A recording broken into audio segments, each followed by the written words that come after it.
If you are in a class where a teacher has asked you to submit an assignment into your OneNote notebook, you're going to follow the next steps. First thing that you're going to need to do is you're going to need to click on your notebook and navigate to the section where your teacher would like you to submit your assignment.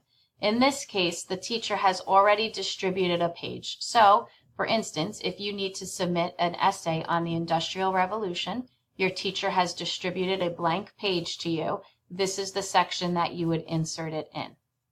If you've created your document in Office 365, the first thing that you would need to do is log on to your account and go to OneDrive.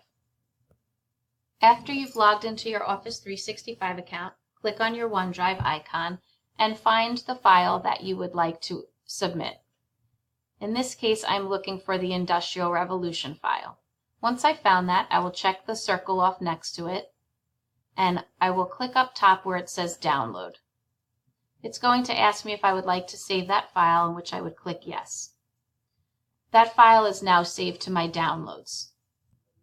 After I have saved that file, the next steps are very simple. In order to insert my document, I'm going to go up to the top tab where it says Insert, and I'm going to click on the button that says File Printout.